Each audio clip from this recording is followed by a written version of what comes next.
I'm here today with my meditation teacher, Ananda Vdovic, who is also an artist, painter, and singer. So welcome, Ananda, and thank you for this interview. Thank you for inviting me. Okay, so for the beginning, I would like to ask you some questions about your background. Mm-hmm. How did you first start to meditate? How did that come? At what age? Can you tell us a little bit about that? Yes. I started to meditate when I was 17 years old. And at that time I had read Yogananda's autobiography, and that opened up a new world for me. It was like a big revelation. And then I also wanted to meditate. And I started with transcendental meditation. Mm-hmm. So your first teacher, can you tell us about a little bit about him? You mean Maharishi, from whom it came? Yeah. Yes. Maharishi was a very great world teacher, and he started a very big movement. And he actually lived in the Himalayan mountains in a small valley which was called Uttarkashi, where saints were living. And then one day he had the inner call to go down from the mountains and to go back to people, back to civilization, and to teach meditation, because he felt that the world needs it very much at this time.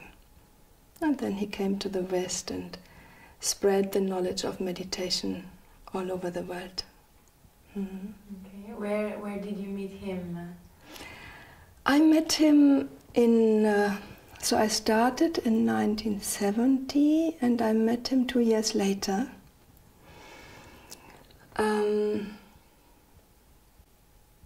And that was a wonderful meeting when I saw him first.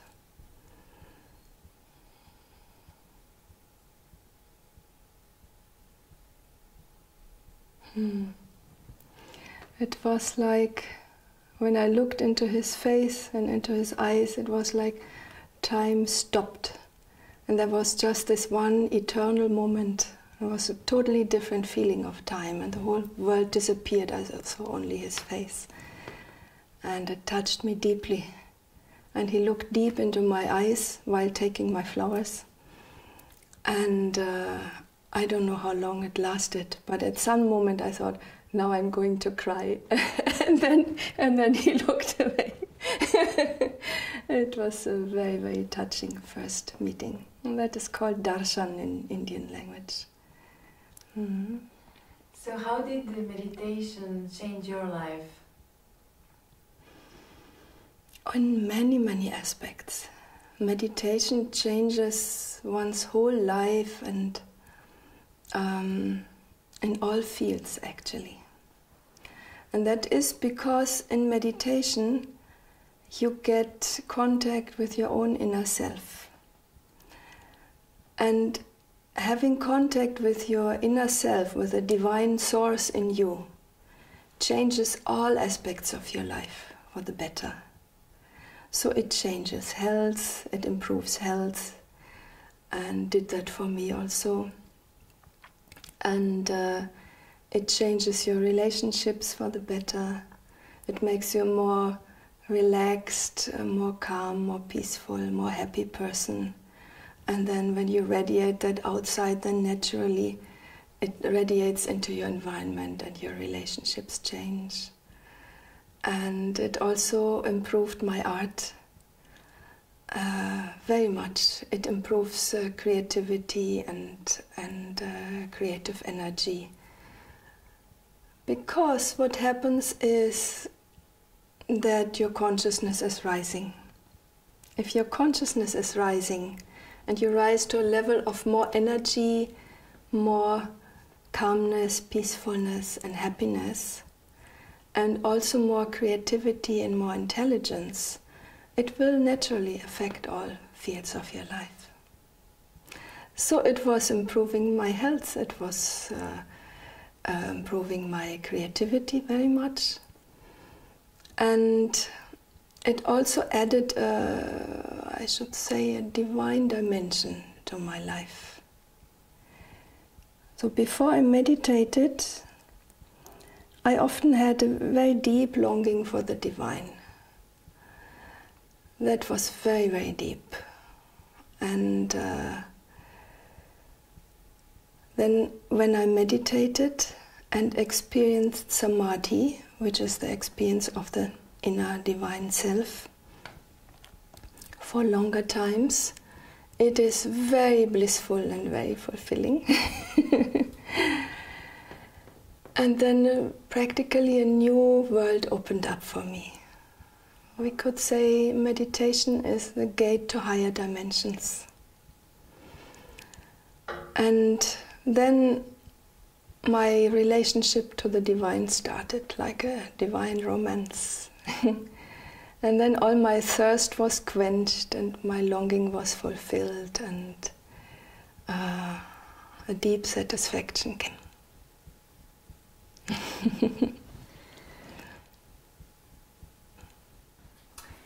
Can you maybe share with us some of your experiences from the very beginning when you started to meditate, maybe, or your first samadhi, or if you want to share with us?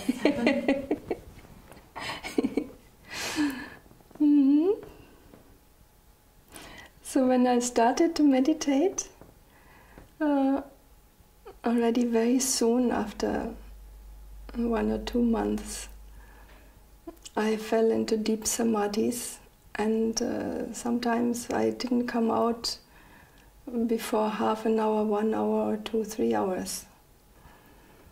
At that time I didn't have that under control.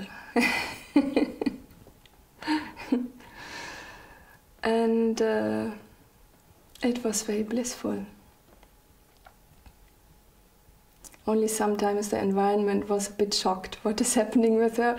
You know, I would fall in samadhi in school or in a bus or in the choir in the church, and I wouldn't come out and couldn't move. For half an hour I was gone, or for 1 hour. So everybody else was shocked and I was in bliss. Well, usually this doesn't happen to everybody. It's so strongly right in the beginning.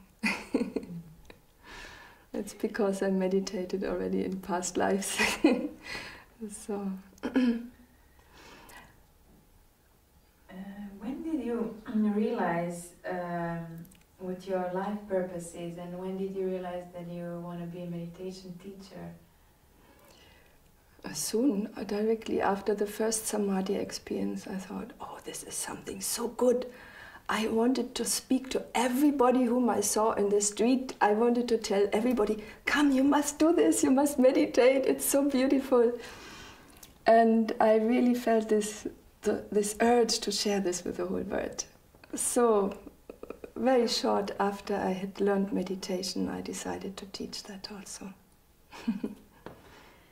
Can you tell us a little bit about the period of 3 years when you were just meditating and when you withdraw from the outer world? Some of your experiences? Yeah, there was a time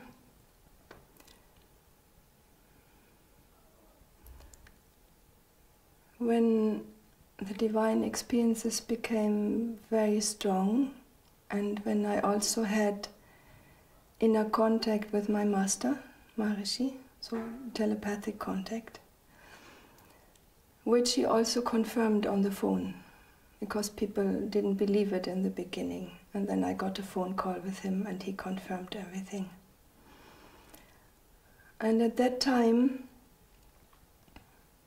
he told me from inside,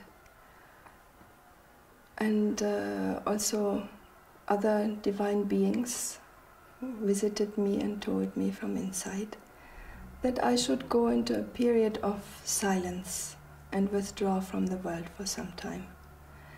So I stayed at home and just meditated the whole day, morning till evening. And sometimes when I came out of my meditation, 12 or 14 hours had passed. You know, you lose the sense of time in that state.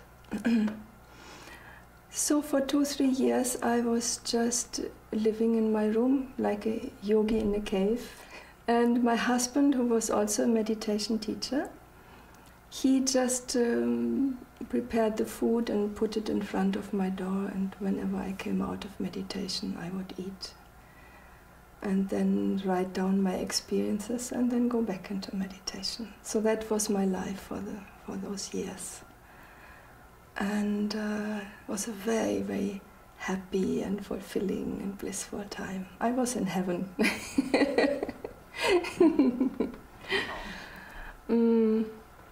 And in those years, so many divine experiences happened.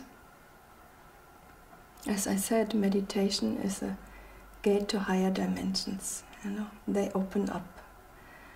And this was after I had been meditating for 13 years. So one also develops the inner senses, inner sense of hearing or seeing and feeling, etc. And that gives you the ability to communicate with other dimensions, other dimensional beings. And this was very real for me. Very real experience, as real as you are sitting in front of me. And that was also confirmed by Maharishi on the phone, that these experiences are real. So different divine beings came to me and gave me blessings or new techniques or answered my questions. And whenever I came out of meditation, I would write it down. So in these 2-3 years, I wrote 7 books of these inner experiences. Now this is quite long ago. In the meantime, it is more than 12 books. But will you publish your books one day? Maybe, if I get the inner call to do that. But it's not yet the time. When a meditator starts to communicate with other beings, divine beings, or beings from other dimensions, what can a meditator get from that contact?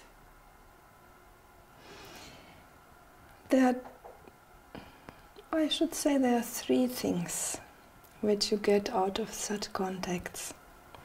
One is you get more knowledge. They can answer all your questions. They can give you any knowledge, any time, about past, present or future. And but they tell you only what you're supposed to know. So it doesn't mean that you are all-knowing, right? You get the information which you should have, not more. I'm telling that because sometimes people, when they come to me, they think that I know everything about them, about all their past, present and future, and they think I'm omniscient. Well, it's not like that. You can ask anything and you will get the answers and the informations which you should have or which you need to know. So knowledge, and also new techniques, for instance, new spiritual techniques and exercises. They're also coming from there. And another aspect is that this contact charges you with a very, very high energy and vibration. So they radiate so much divine energy that your whole body is, every cell of the body is vibrant with energy. And that can be very, very strong. And that also leads to healing of the body, of course, whatever needs to be healed. But a very high energy means also more happiness. The higher your energy is, the more happy you are. And you can really get into states of bliss and ecstasy. And the third and most fulfilling which you get from such contacts is love. they radiate so much love. So I think there's nothing higher which one can experience in life than the experience of divine love. So to feel that and to experience that again and again, you have kind of a relationship with the divine. It's a beautiful romance. And that is, I can't think of anything higher in life than bhakti or divine love.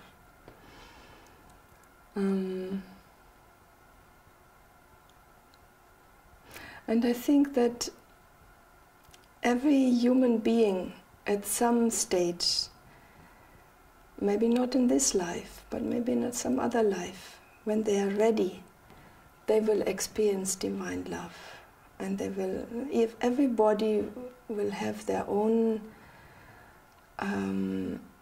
sweet relationship with the divine. And that is the most fulfilling. Sometimes people say, so why did you withdraw and live like a yogini or like a mystic, withdrawn from the world? Why did you do that? Is it not selfish? Some people have this idea that it's selfish. You are just thinking of your own happiness. Well, it is not selfish, because these experiences which I made in those years, and also the higher vibration which my body could contain, and also the ecstasies which I experienced, one comes out and shares it with the world later. So that enabled me to teach thousands of people later in many different countries. So one needs some time to withdraw and go deep inside, and then from there the bliss comes, the knowledge comes, the love comes, and the energy, and also the urge to share this with people. Okay, so you teach Shakti meditation. Can you tell us a little bit about Shakti meditation, who can practice it, what steps one has to take to start practicing, and a little bit about your courses? Good. The Shakti meditation is a meditation technique where we use a mantra for meditation. And this mantra comes from the Vedic tradition of masters. And they have passed on the knowledge about mantras and their effects on the human nervous system since thousands of years. So from that Vedic tradition, of whom also Maharishi was the last master, so one meditates with the mantra, and usually morning and evening about 20 minutes. And everybody who can think can also meditate. Even children can learn. From 10 years, 12 years onwards, they can learn.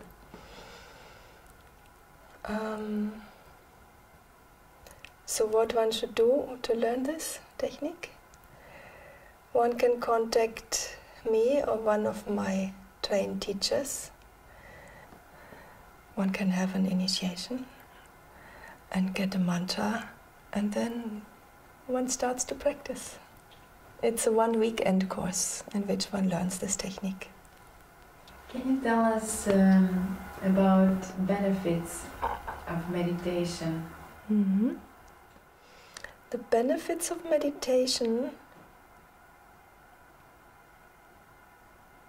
are you get a new and a different source of energy. Actually, usually we have 3 sources of energy. One is sleep, every 12 to 14 hours or whatever, 18 hours we have to sleep. One is food, and we have to eat. And one is breath. We have to breathe. So these are the three sources of energy which everybody's using: breathing, eating, and sleeping. If you meditate, you get a fourth source of energy.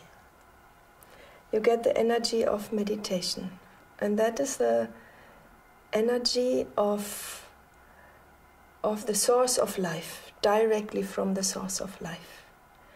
That means you get more life energy into your body, which is in Sanskrit it's called prana.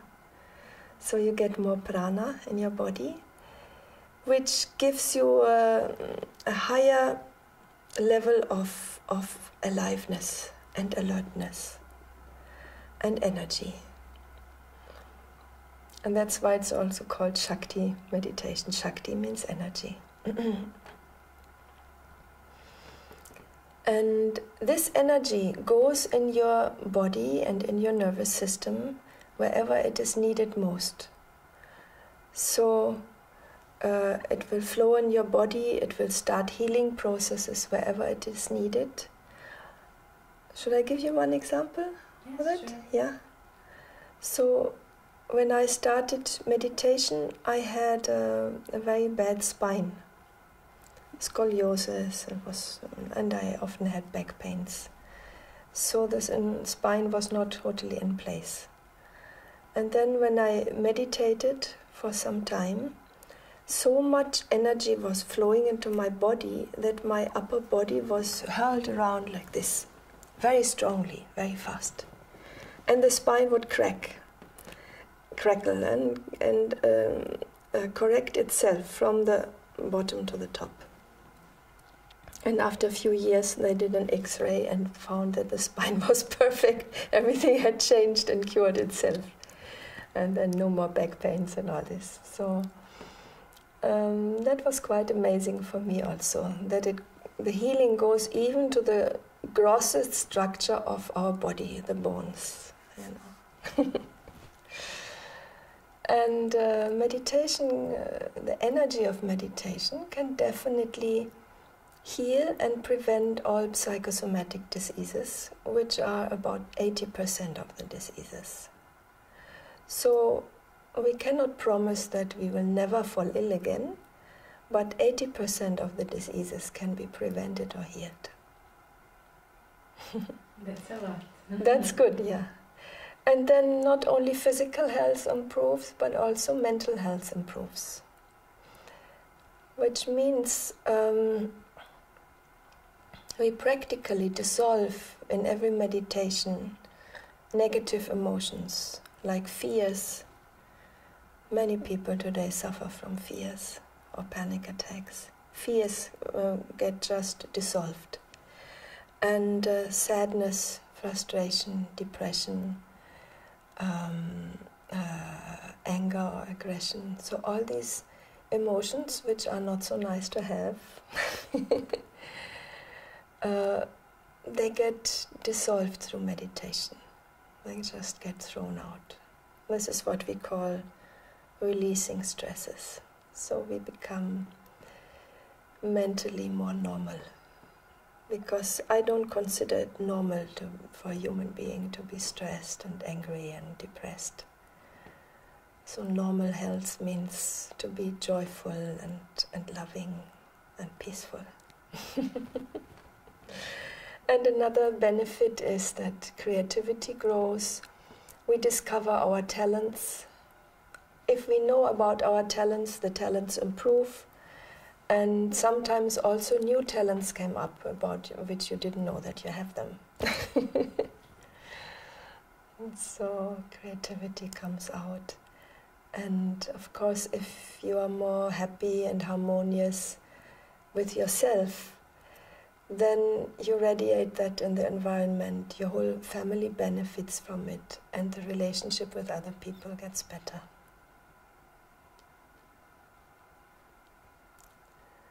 And this is just maybe 1% of the of the benefits. All the rest you have to experience for yourself. You also teach some advanced yogic meditation courses. Mm-hmm. Mm-hmm. Can you tell us a little bit about that? for who is advanced meditation course? These are, as the name says, advanced courses for meditators who have been meditating for a few years regularly and who would like to go one step higher and also develop their inner senses.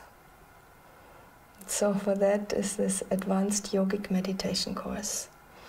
And in these courses, these are residential courses.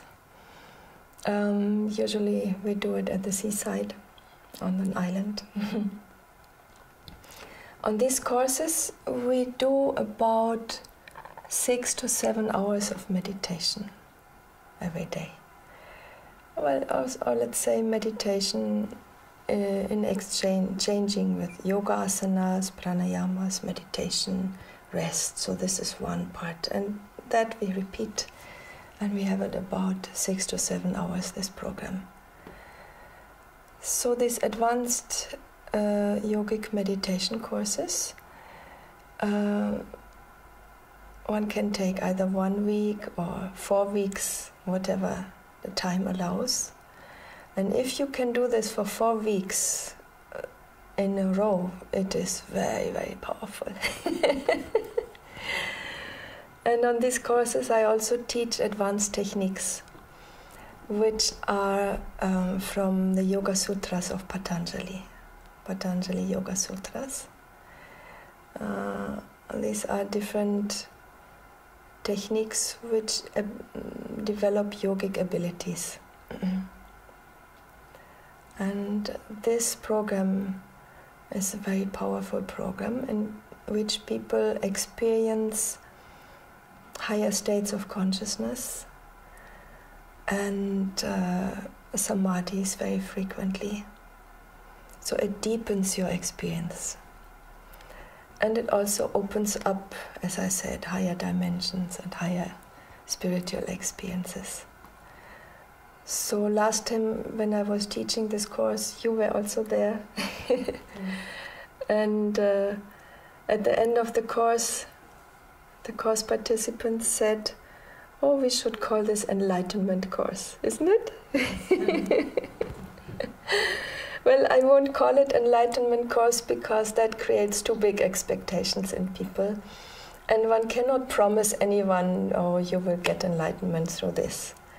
But one can promise that people who do this course for 3-4 weeks, they will definitely have some glimpses of enlightenment. They will have some experiences of it, some taste of it. You also have a teacher training for people who want to be a meditation teachers. Can you tell us a little bit about that? So, some years ago, the Divine Mother came to me and told me I should start teaching my own programs, my own courses. And I never had this ambition to become a teacher on my own. It was just, she wanted it and then I did it. And she was actually telling me the whole programs which I should teach, and and I didn't feel ready for it also. And she made me aware of how much knowledge is there, and practically dictated me the whole structure of my courses, what I should teach. And one of these courses was also teacher training courses. And she also gave this path the name of SHAKTI Yoga. SHAKTI is the name of Divine Mother. And in a bigger context, seeing this in a bigger context, this is a time on earth where the Divine Feminine is getting honored again, is coming up again. And so it is very timely that the Divine Mother comes up with different teachings. Not only what I'm teaching, also many other people are getting inspired by the Divine Mother. And so she wanted to call this SHAKTI Yoga because SHAKTI is one of her names. Shakti means energy or Divine Mother. So the Divine Mother also told me to train teachers. And then we started together practically to set up the program.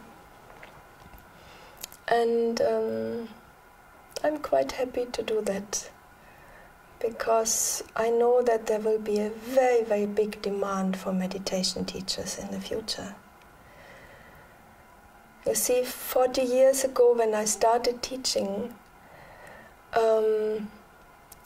yoga was something very eccentric and very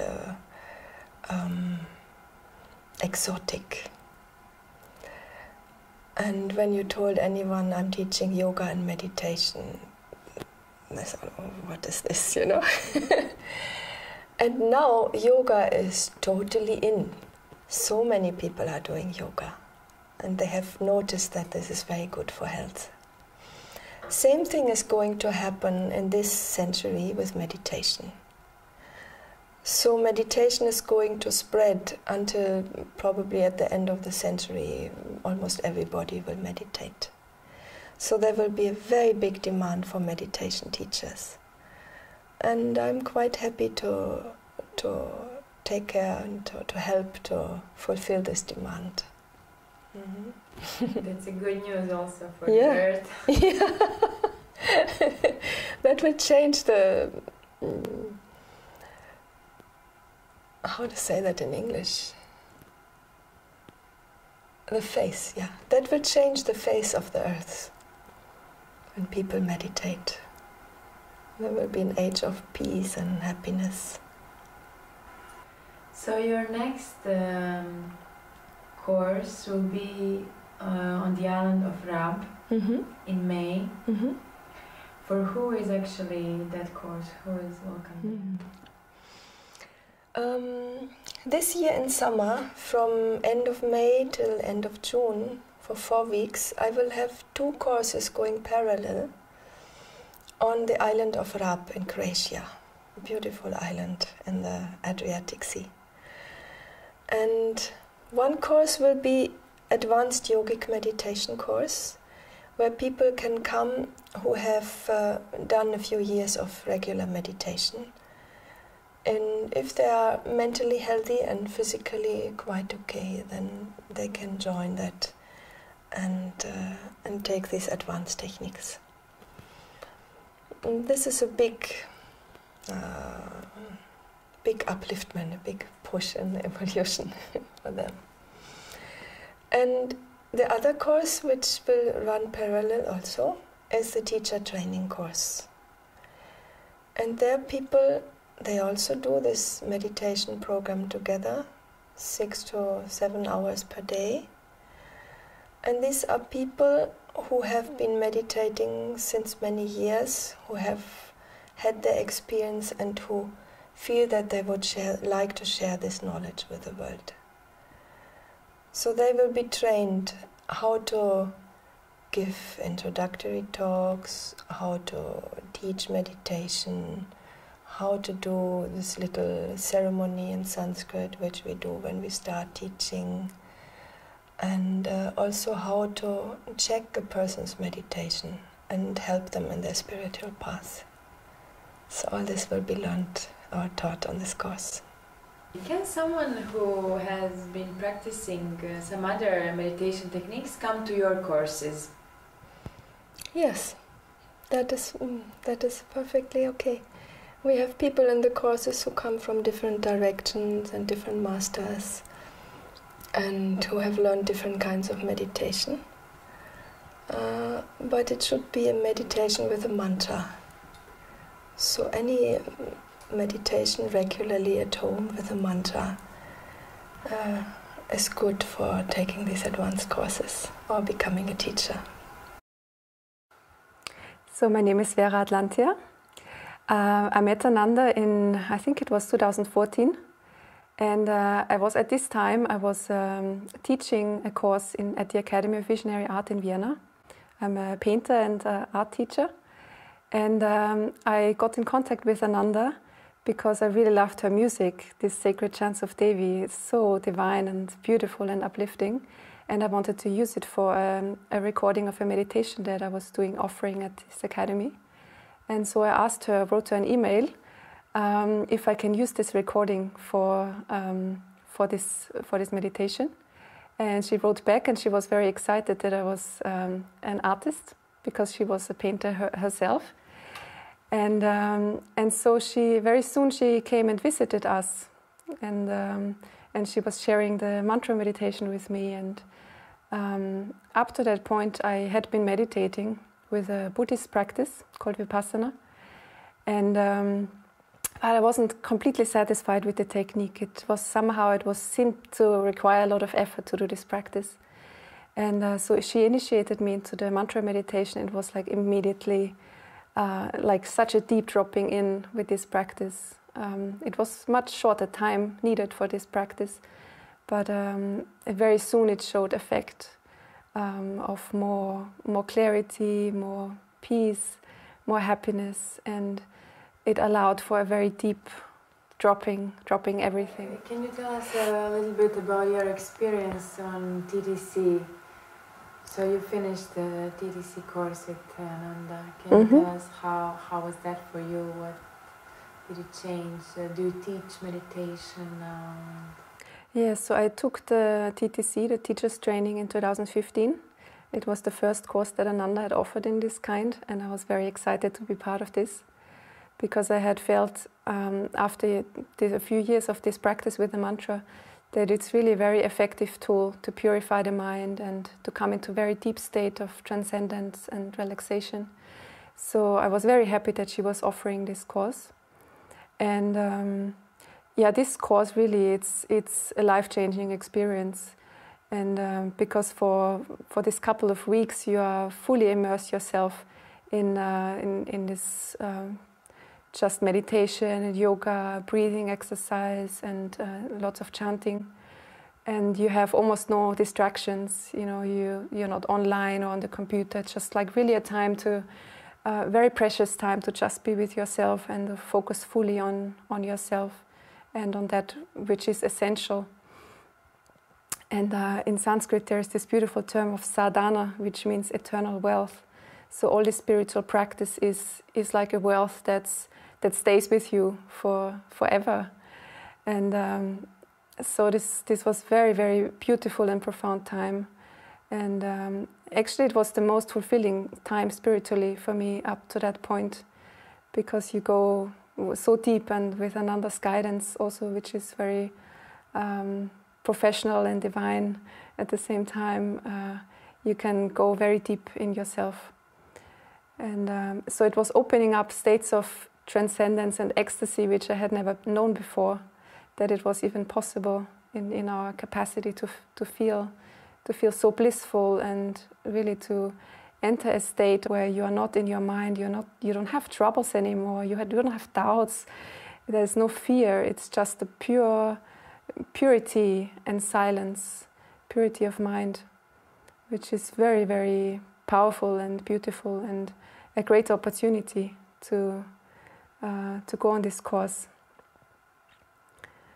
because also it clears out a lot of a lot of negativity or impurity that we have collected in our life, which is not original to our nature, but through conditioning and certain way of how we are growing up, we are very much conditioned, and our mind functions in a very limited mindset. And a course like this, or meditation in general, it removes these boundaries, and which are actually just imagined. They are not actually existing. But we need this experience to go very deep, and to go beyond all these, beyond the doubts and thoughts and worries, to relax very deeply. And the meditation, it allows us to do that, and to have a time where you focus just on that. It's really, it's priceless actually. It stays with you the whole life. Do you teach meditation now? Where do you teach? How is that for you? How do you feel teaching Yeah, I started soon after I received this initiation. I gave courses in different countries. Actually, wherever I go, I travel a bit, and wherever I go, I offer a course. And so I've done courses in Australia, in Belgium, in Vienna, different places. So yeah, I also have a website where I always post my courses, and so the meditation is one part, but I also give chanting circles. So where you just sing the holy name and you sing praises and gratitude. And this was also a very big part of the course of the TTC, where every evening we come together and we sing. And it's just amazing how it works so immediately and so directly. You don't need a long practice or years of meditation to feel a difference. You just sing, for one evening, sing mantras and bhajans, and you feel immediately it's uplifting your consciousness. It brings the awareness to a more pure place, which is unburdened and divine. And it works immediately, that one comes into a state that is more free and more blissful and peaceful, more ecstatic. Yes. Yeah, on the TTC there happened many beautiful experiences. Generally it was really an atmosphere of it was very light. The whole atmosphere was very light and beautiful. And there happened many divine things. For example, certain divine beings would enter the space and we would all feel them. And one day we were chanting a mantra, and Ananda just got up from her seat, and she was, as often we saw her in a state of divine intoxication, where you feel like there is a presence in her, some higher energy working through her. And so she got up and she was very inward, but she came up to everyone and she embraced every one of us. And like in this embrace, it's something opened up inside me, and I felt it also happen in all the other ones, that some divine intoxication happened, and we all got so blissful just from this energy that was present. And I remember we ended up all lying on the floor, we were laughing, and it was really something I had never experienced in that extent. Or sometimes when we would chant the mantras, the presence of the divine would enter her body and also enter the bodies of all of the ones that were present. And so sometimes just someone got up and started dancing, but really like, not a normal dance, not like someone would dance like this, but really you could see that the divine was dancing through that, that Shiva himself was dancing, or the Devi was, present in a state of what it's called bhava, divine intoxication. So this happened many times, and we got so high, so blissed out. Very beautiful, and just also an amazing opportunity to get to know these spiritual energies, to work through our bodies, and to become vessels for the divine. The more we empty ourselves from our own limiting ideas and our limiting identity of who we take ourselves to be, the more we become free of that, the more the divine can just flow through us.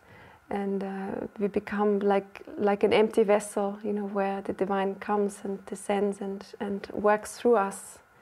And that's also what I experience very much in teaching the mantra meditation, is that somehow once one steps out of the way and makes way for the divine to teach through myself and through us.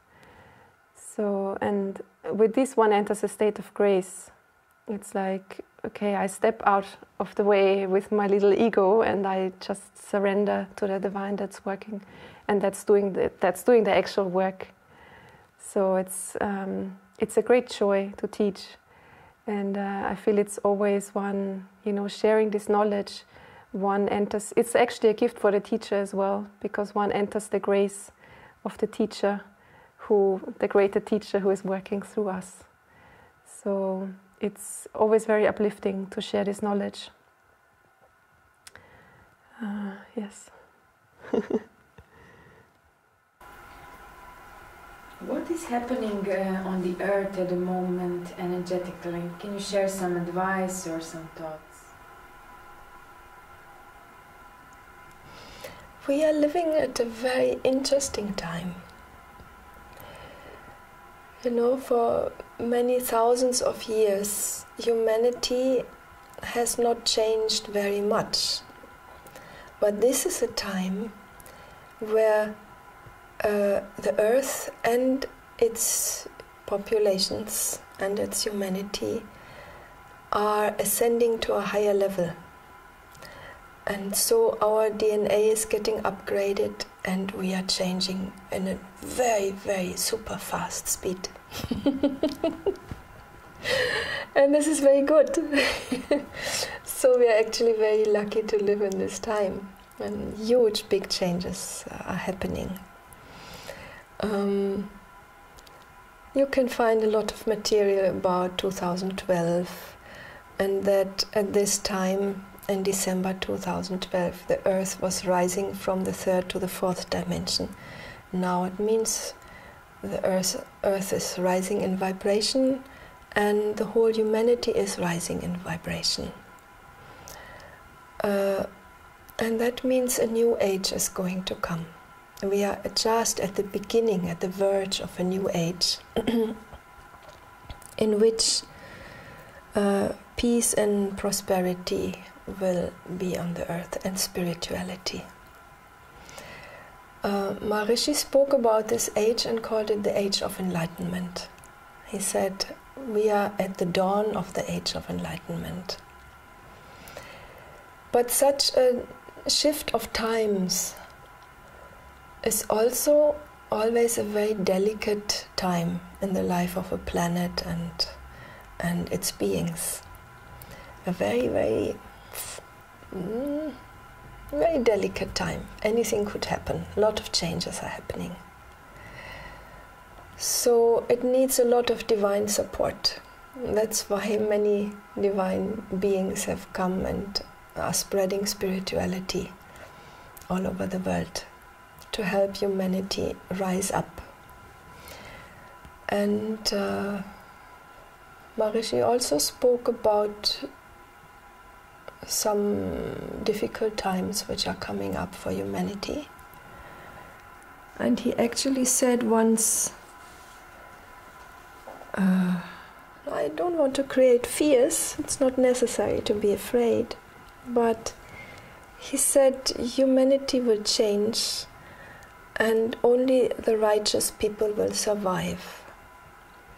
And then he said righteousness means enlightenment.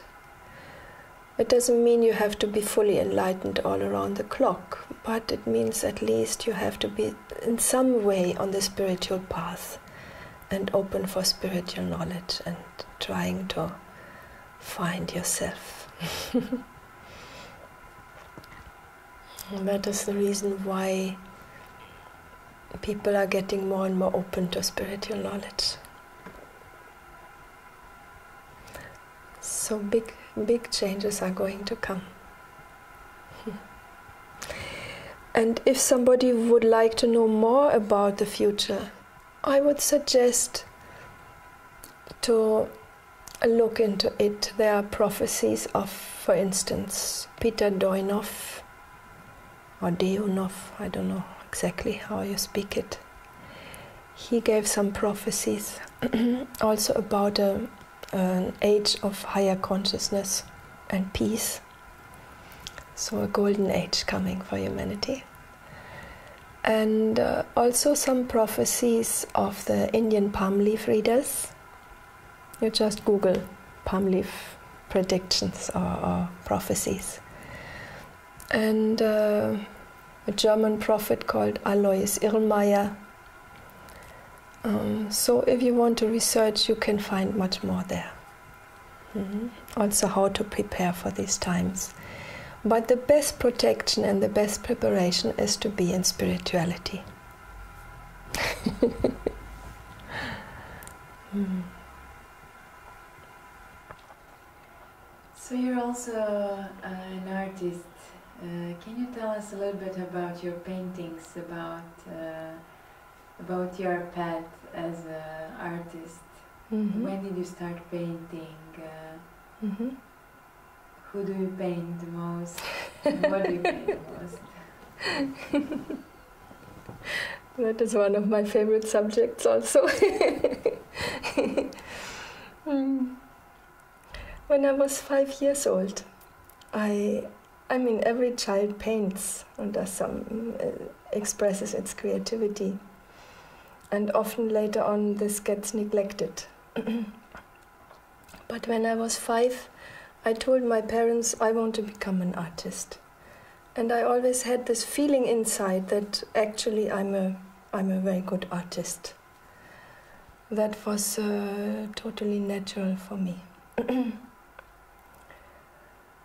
And so I painted like an adult at that time.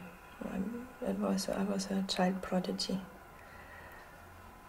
And then much later, after many years of meditation, I did one process which is called eternity process, in which you remember your past lives.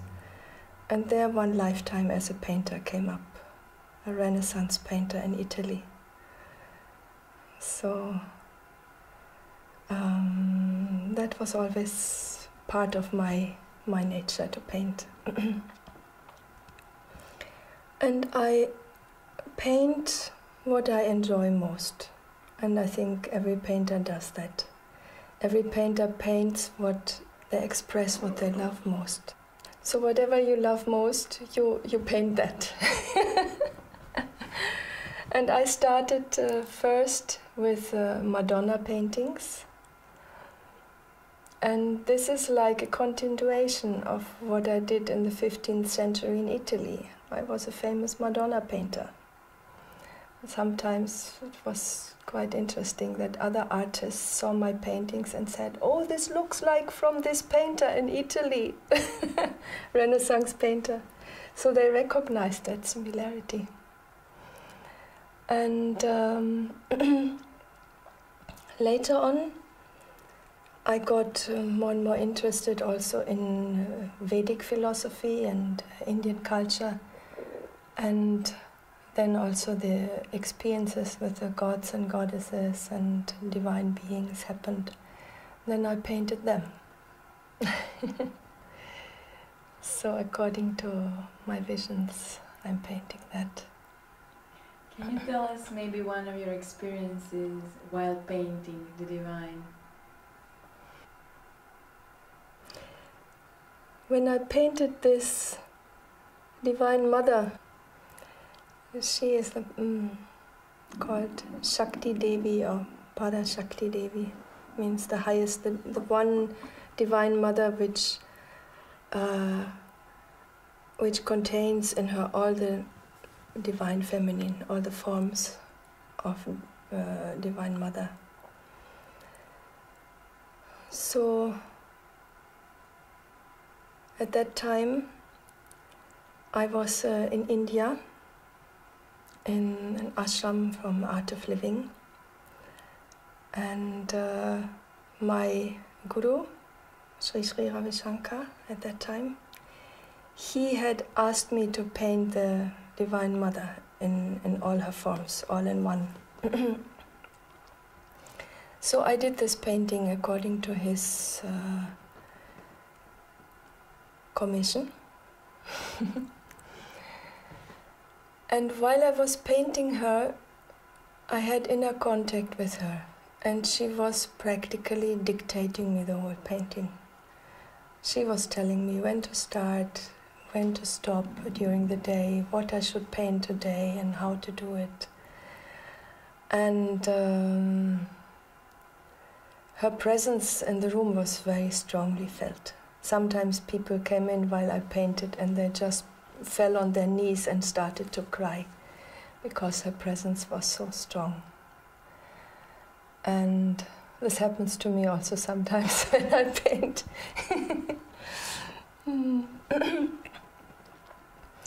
And once she said, when this painting is finished, I will grant you a wish.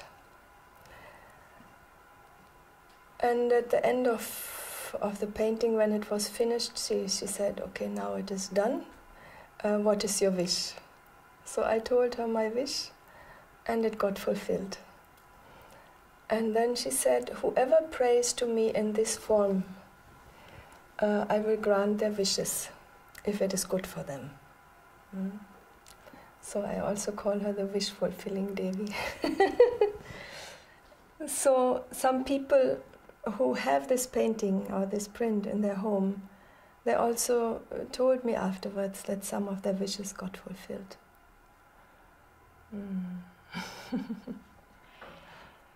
what is the effect of having one of your paintings at home? At home. Yeah, generally, whatever paintings we have at home, these become our impressions. Whatever we see become our impressions. Whatever videos you see of films, movies you watch, these become your impressions. And the paintings which you have at home also are impressions which go into your subconscious and also into your mind. And your impressions form your future. They form your mind, your thoughts, your feelings, and your future. Because of that, it is very, very important what kind of paintings you have at home or what kind of pictures you have on the walls. Because that influences your future. And there is one science which is called Vastu or Feng Shui. Vastu is the Indian form of Feng Shui, which also states about how the energies at home are influencing our lives and how the energies are created by the things which we keep at home, the pictures, the paintings, and where we keep things. It's a whole science. So according to Vastu or Feng Shui, it is very good to have beautiful, uplifting and divine paintings at home. Everything which uplifts your consciousness, which makes you happy. No negative or destructive scenes. So in that sense it is very important because it influences your well-being and it influences your impressions and forms your future also. Can you tell us what Akshatapas is?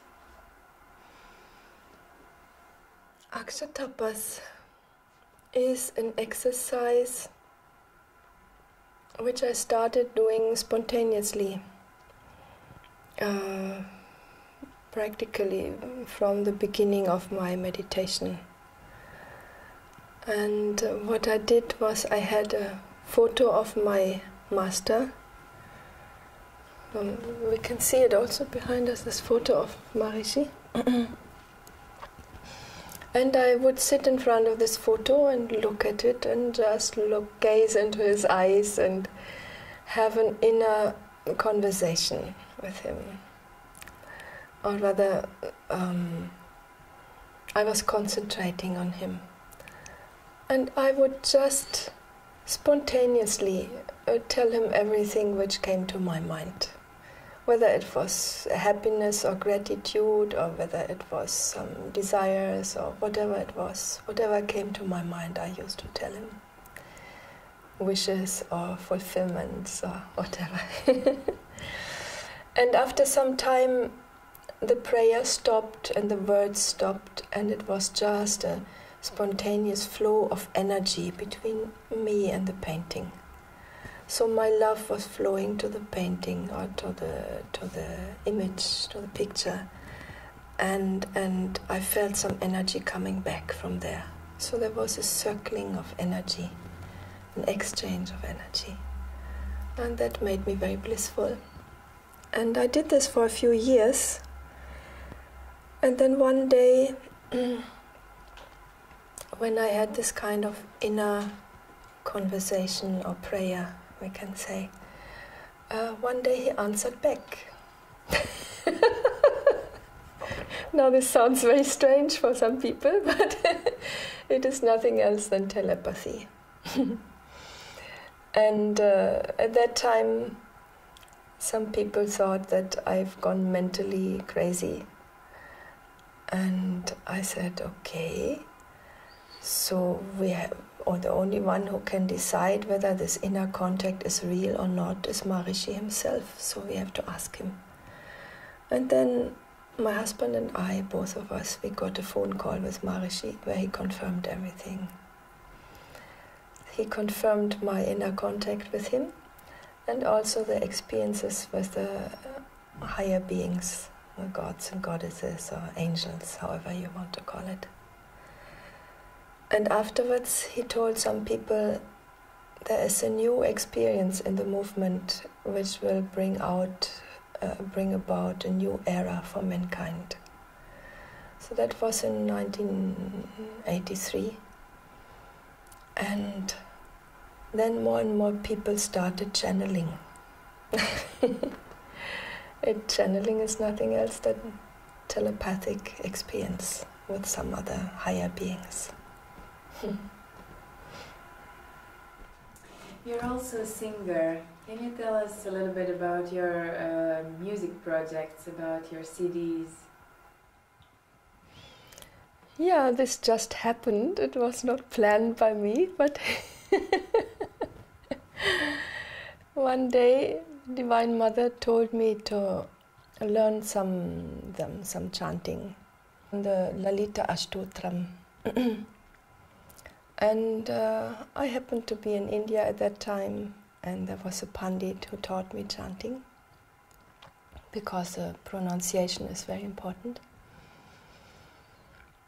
And then I came back to Europe and recorded my first CD with Devi Prayer's Sacred Chants of Devi.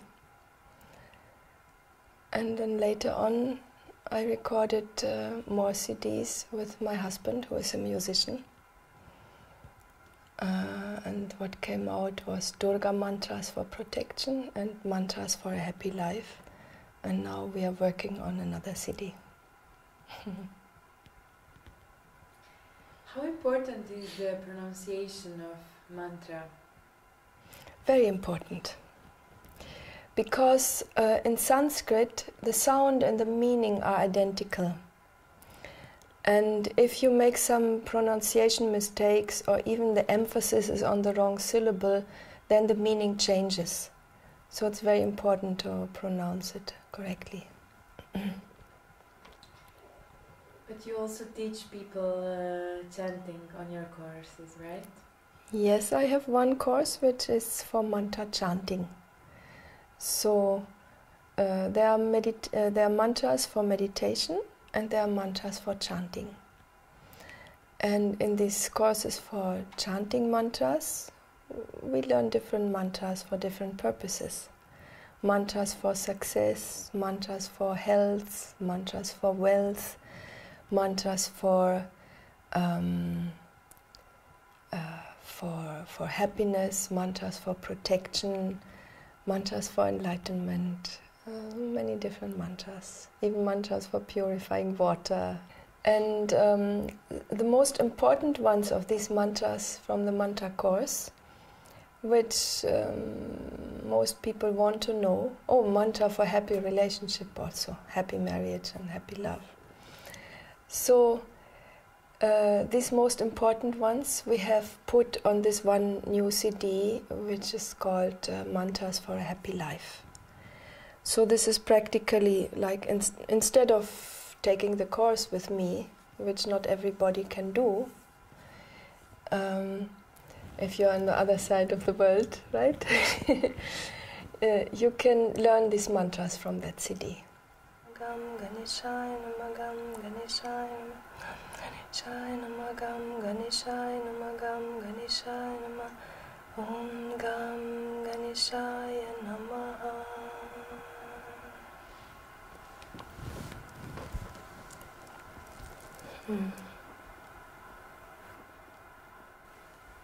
That was the Ganesha mantra for success. So if you want to have success in anything, you can chant that. Thank you very much for this interview. I hope that you enjoyed us. Yes, very as much. as I did. Thank you, Barbara. And yes, I enjoyed it. And we will meet again on the teacher training course on the RAB. No? Yes. Jai Gurudev. Jai Gurudev.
May all the people in all the worlds be happy.